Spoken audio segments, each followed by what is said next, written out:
Thank you for the opportunity to be here. I'm Liat Ayalon. I would like to acknowledge my collaborator, Dr. Sarit Okun, who wrote this. So that's the type. I am not, I don't see myself as a political activist person in particular, and I've never studied political activism up until now, but then I had to open my eyes, unfortunately.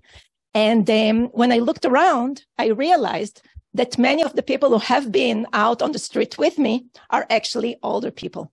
And this is what brought me into this area of research. So I will be talking today about the intersection between age and gender in political activism during the current protests in Israel.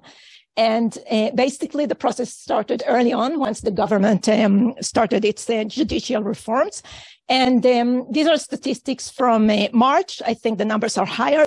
Nevertheless, it says that more than twice as many older people are protesting than younger people. And this is an anomaly, apparently. So when we are talking about age in political activism, usually older people are not protesting in the world.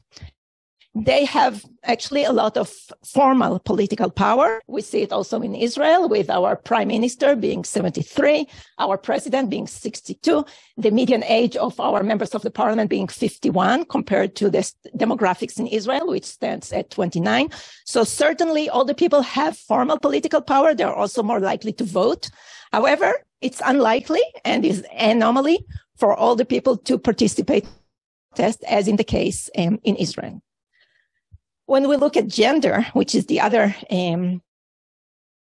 variable that I will be talking about here, actually women are underrepresented. In Israel, it's an extreme underrepresentation, less than 25% of the population, less than a quarter, sorry, not of the population, less than a quarter of members of parliament are women. And there are 4 parties that had no women in either realistic or not at all positions in their parties. And this happens in other countries as well, but not as strong, I would say. Men usually are more likely to be protesting, whereas they are seen as the ideal prototype of the protester, whereas women, and this is from studies that were done in other parts of the world, they usually take the backstage and kind of support the protesters. So this is what we know about age and gender. And from my own research and from research that has been studying the intersection between age and gender, we can talk about a hierarchy. It's called the hegemonic masculinity. It's young, able-bodied men who are at the top, and everyone else is at the bottom, both men, older men, and women. And there is an intersection between age and gender. If we are thinking about ageism, which is a topic that I've been studying a lot, that stereotypes, prejudice, and discrimination towards people because of their age, it doesn't happen just because of age. There is always age in intersection with other attributes. In the case of this presentation, it's age in intersection with gender. So older men and older women are not going to experience societal attitudes in the same way. They're not going to behave in the same way to other people in society because of this intersection between ageism and sexism. The study that I will be describing consists of 30 interviews that we conducted with activists over the age of 65. The interviews were recorded, transcribed verbatim, and then we analyzed them using qualitative thematic analysis. We also relied on relevant social media like WhatsApp, Facebook, and so forth, and observational data, since both myself and Sarit have been protesting for quite some time at this point. What we found was that 2 major areas distinguished between older men and older women who saw themselves as activists. The first theme was motivations behind the protest. And it was defined here as fighting for the past versus fighting for the future. And I'm giving here 2 examples of organizations that were created ad hoc in response to the current situation. The first one is the Fighters of 73. It's older men who define themselves based on the past, what they have done in the past, their accomplishments as fighters. Whereas older women established an organization called Grandmothers Marching for Democracy. So older women actually defined themselves, and their motivation was the present. They are grandmothers. These grandmothers are actually fighting for the future of their children and grandchildren, whereas the Fighters of 73 were fighting for the legacy of their dead comrades, of their fathers, grandfathers, and so forth. So that's one distinction that we identified. Another distinction was that men were fighting for principles. And I'm giving here quotes, but I'm not going to read them since we don't have time. Women actually were talking a lot more about unity. They were hoping to reach some compromise, and they were more willing to give up some of their principles for a united front eventually. So that's another difference in the motivation of men and women, according to the interviews that we conducted. A third difference was whose voice should be heard. And men were very concerned about their public voice, about the political ideology, the Declaration of Independence, for instance, that they wanted to preserve. They wanted people to follow those guiding ideological beliefs that they were holding. And they have noticed how the country is changing its face. Women, on the other hand, were talking about losing their own personal voice, about being silenced in their own private life. And I'm going to give here a different example, actually, from the one that you see here. And I'll give an example from the woman who established the group called Grandmothers Marching for Democracy.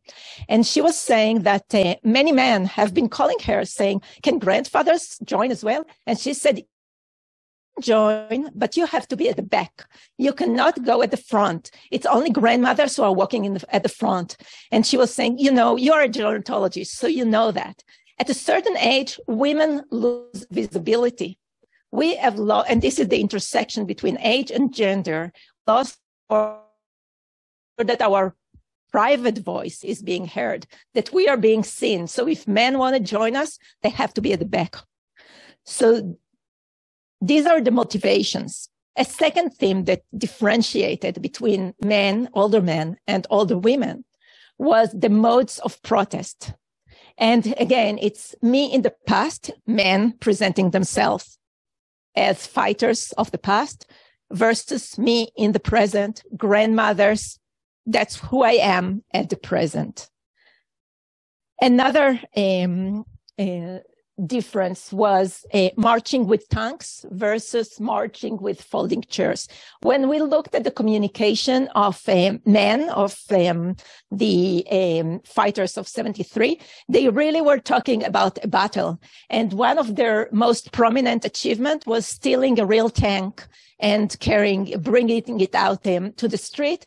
They were talking about sleeping with their shoes on, being ready for a battle at all times. Women, on the other hand, were talking about disability as a visible thing that was happening during the protests. And they even organized one protest that was on folding chairs so that everyone could join, even people with disability. To conclude, I think that there is a clear gender distinction in time orientation. Men present themselves in the past. They are concerned. Their main motivation for the protest is the past, actually. Women actually vacillate between their current identity in the present and their concerns for the future of their children and grandchildren.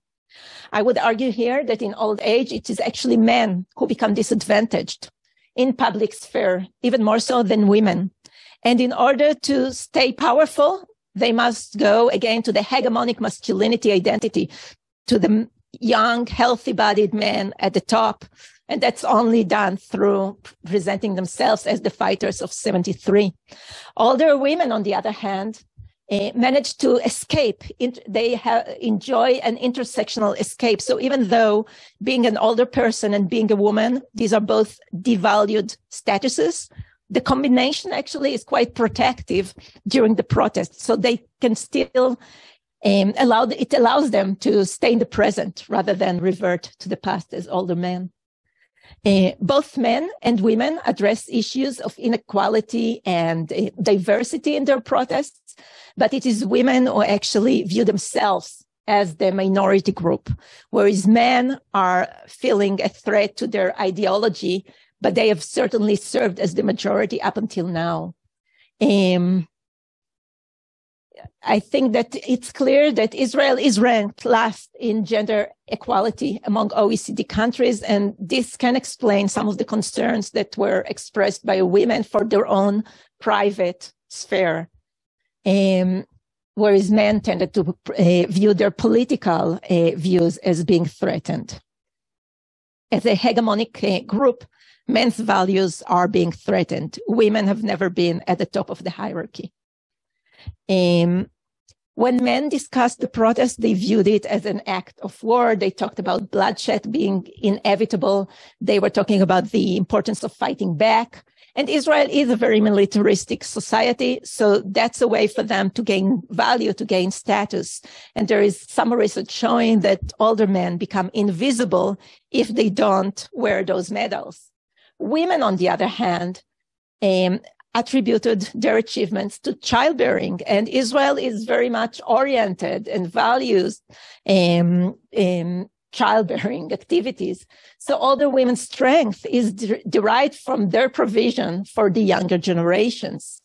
It is interesting to note that a similar strategy is actually also present in climate change activism. And there is a group called Raging Grannies in North America. And this group also stresses actually the older age characteristics of the women, who also talk about how they are concerned for the future of their children and grandchildren. And this group, the Raging Granny, actually tries to use stereotypes of older women as part of their fight to bring attention to climate activism and to support younger generations in their fight. The group of grandmothers fighting for democracy is doing, to a certain extent, a similar thing. Thank you for your attention. I have to conclude with this statement because I really am, unlike the first presentation, feeling quite hopeless about the situation. And I do think that we are heading there, but thanks for now.